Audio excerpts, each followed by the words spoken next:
Alright guys, I just want to show you, I don't even know what I'll title this vehicle.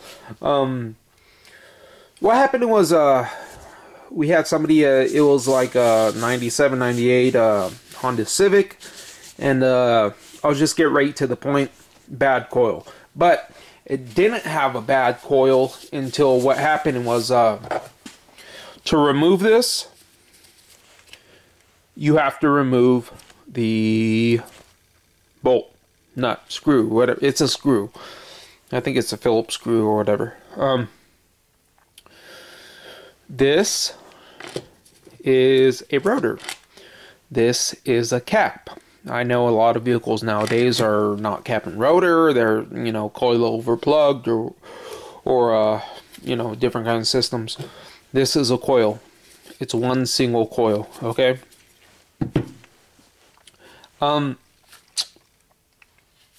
Vehicles in the past, you got to change the cap and rotor. I just want to show you. Basically, he was changing the cap and rotor. You see the parts right here. That's for the cap. Made in Mexico. This is for the rotor. Made in Taiwan. Oh no, this is for the coil, I'm sorry. Coil. That is made in Taiwan for coil right here. I just want to do a quick overview. We're not on the vehicle, but if you have that same type of vehicle, you're going to have this. This is where your spark plug wires come out of. You're going to have the 4-cylinder, 1.6, 1.8, whatever. 1, 2, 3, 4 spark plugs. Okay. And I just wanted to kind of show you how to like diagnose the coil failure. What happened in this case was he was changing the cap in the rotor, and he had to crank the engine over, crank, to get to the spot where he could get the screw. And then he changed everything, right? He changed the cap and the rotor and the spark plugs and the wires and everything. And then he went to go start the vehicle. And the vehicle didn't start. Okay? So, I got a battery right here. This is a negative. This is a positive. And all I did, basically, was I hooked up this test light to the negative.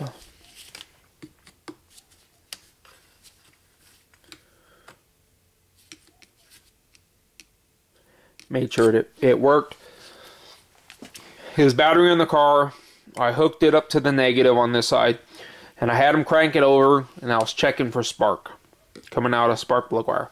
No spark. So the first thing that came to mind was he was cranking it over with the spark plug wires disconnected, and the first thing that comes to mind is he probably blew out his coil. It's probably the original coil.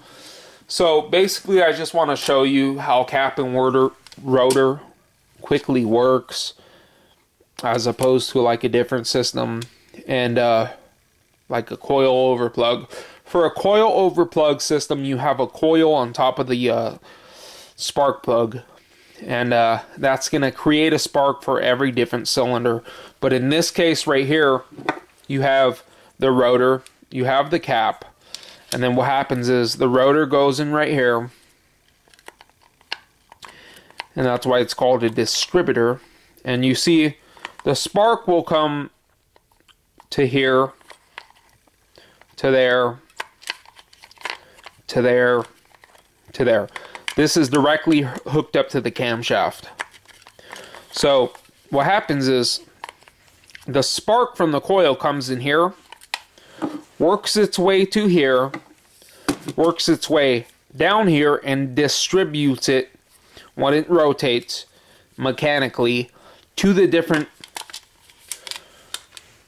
cylinders. So it comes in through here, works its way down here, comes into here, And then when this rotates, it sparks here, it sparks here, it sparks here, it sparks here. And the reason you got to change the cap and rotor, because this heats up and wears out, those heat up and wear out. So you would have to do a cap and rotor every once in a while. This is where the coil goes. You have one single coil. Like that. Okay, so here's the system right here. You got the cap and the rotor, and you got the coil. And this rotates, and this is what produces the spark. So this rotates and shoots the spark to the different cylinders. Well, all I did was I took off one of the spark plug wires. I hooked this up to battery negative, and I was checking for spark. There was no spark, none at all. And what happened was he had to crank the engine over with the spark plugs taken off so that he could get to the point he could remove that. And I think this happens to a lot of people because I've seen it in the past a lot.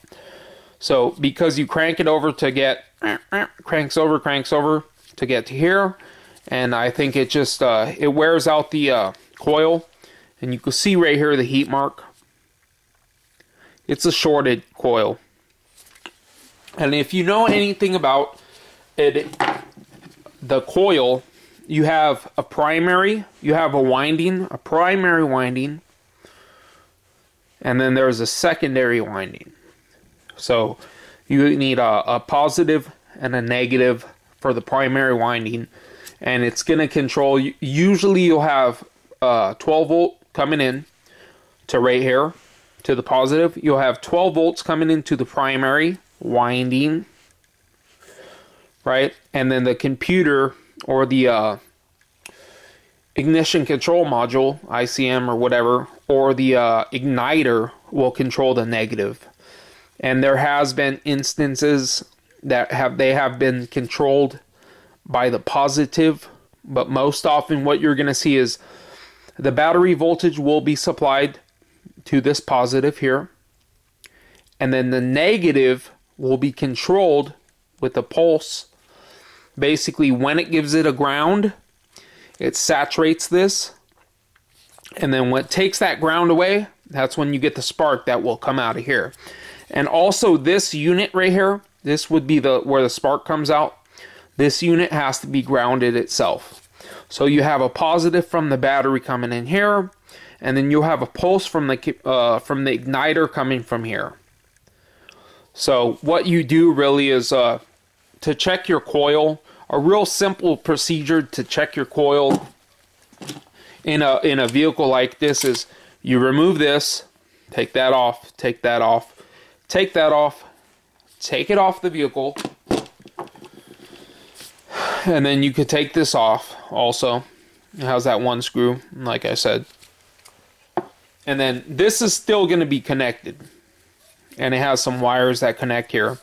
What you want to do is you want to see if that you have control. First of all, what you could do is you could check for battery positive right here. And how you would do that with a test light, real simply, is turn the ignition key on, engine off. Where the key is on, where your radio would be playing, basically. Hook this end up to a negative. And then on the coil, what you want to do is you want to test here. Because this is not hooked up to the car, it's not going to do anything. But what you would see is, if you would touch here, it would be like here. You would see it glow. You would see it light with the key on, the engine off. And that's telling you the fuse and the wires running to this is good. Now, what you want to do is you want to get somebody to help you. And then what you want to do is, now what you want to do is you want to check for control on the negative control here. Okay? And I'm going to give you the instance where the coil is bad. So get this end, okay, the alligator clip of your test light, hook it up to battery positive, and once again I'm hooked up to battery positive, If you can't reach battery positive, you can use, well, just hook up the battery positive. You can use another power feed, but the best thing is in this case to use a battery positive. You want to check it against the ground. You want to check your battery positive. You want to take it to a ground, and you see it lights, and you know that battery positive is good because you gave it a ground. You know your test light is good because you gave it a ground and a positive, and it lights. You want to just check your instruments. You want to make sure your ground connection is good. So you want to get yourself a helper. You want to hook up the alligator clip to battery positive, and then you want to come here with a negative, with a test light, and you want to go where it says negative. It'll say negative right there. On the right hand side, you see where it says negative? Okay. You want to go to where it says negative, and you want to put the test light there. And remember, the alligator clip is hooked up to the battery positive. This is to battery positive at the moment. Then you want to get somebody in the car, and you want to crank the engine over. And if you crank the engine over, and this light lights, it flickers, that is telling you you have control to this coil. And so basically all you need is a power here. You need a power from the fuse. So if you have a power from the fuse, and then you have a control from the igniter, which you would know you would have control by the igniter if this lights when you crank it over, then the only possibility for the no spark, no start, is the coil. And then also another thing you could do is take a look at it. You can see the heat marks on it over here. So what I'm saying is basically it's real easy. You want to know in your Honda whether you have no spark. Hook this up to a negative. Check for positive. It should light. It should light when you do that. Now take this, hook it up to battery positive. Put it here. You should see nothing. Then you get somebody to crank the engine over. When you crank the engine over, you should see a flash. Flash, flash, flash. If you see that flash, the only possibility here is you have a bad coil. Okay? Change the coil. Your problems should be solved. Your car could start. And that's exactly what happened in this instance.